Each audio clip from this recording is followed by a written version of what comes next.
Primary market में इस हफ्ते आईपीओ का जोरदार एक्शन दिख रहा है। रिटेल इन्वेस्टर्स के लिए इस साल आईपीओ बढ़िया कमाई करने वाला इन्वेस्टमेंट रहा है।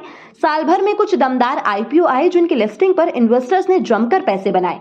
वहीं कुछ ऐसे भी नाम रहे जिनके ओवर सब्सक्रिप्शन के चलते पैसा डालने वालों को शेयर ही अलॉट नहीं हुए। तो जब भी कोई इन्वेस्टर आईपीओ में पैसा लगाता है तो आमतौर पर ये जरूर सोचता है कि आखिर शेयर अलॉट होते कैसे हैं। अगर आपका भी यही सवाल है तो इस वीडियो को पूरा जरूर देखिएगा। तो बात करें कि आईपीओ का अलॉटमेंट प्रोसेस क्या होता है, तो आईपीओ अलॉटमेंट का मतलब किसी भी आईपीओ के बंद होने के बाद इन्वेस्टर्स के बीच उसको बांटने से है। जब आईपीओ बंद हो जाता है तो उसके सब्सक्रिप्शन और इन्वेस्टर्स के टाइप की अलग अलग कैटेगरी के हिसाब से एलोकेशन होती है।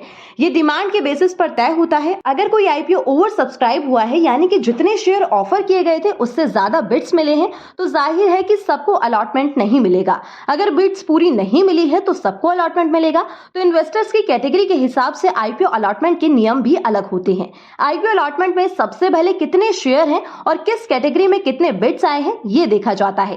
एलोकेशन के लिए आपके एप्लीकेशन में कोई भी गलती नहीं होनी चाहिए। अगर गलत डीमैट अकाउंट नंबर दिया या एक ही पैन ने कई एप्लीकेशन डाल दिए हैं या ऐसी ही कुछ गलतियां की है तो आपका एप्लीकेशन खारिज किया जा सकता है। ये भी जान लीजिए कि कट ऑफ प्राइस तक या इसके ऊपर आए हुए एप्लीकेशन पर विचार किया जाता है और अगर किसी कैटेगरी में ओवर सब्सक्रिप्शन है तो उसे दूसरी कैटेगरी में एडजस्ट कर लिया जाएगा। लेकिन क्यूआईबी कैटेगरी में अंडर सब्सक्रिप्शन हुआ है तो इसे किसी और कैटेगरी में एडजस्ट नहीं किया जा सकता।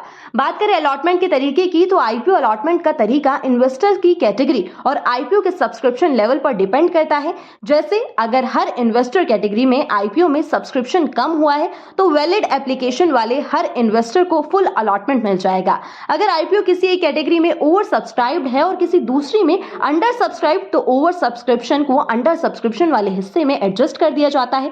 लेकिन ये क्यूआईबी यानी क्वालिफाइड इंस्टीट्यूशनल बायर्स पर लागू नहीं होता। उन्हें इस एडजस्टमेंट में शामिल नहीं किया जाता। और अगर किसी आईपीओ में ओवर सब्सक्रिप्शन हुआ है तो जारी करने वाली कंपनी लॉटरी सिस्टम या इन्वेस्टर की कैटेगरी के रेशियो के बेसिस पर शेयर एलोकेट करती है।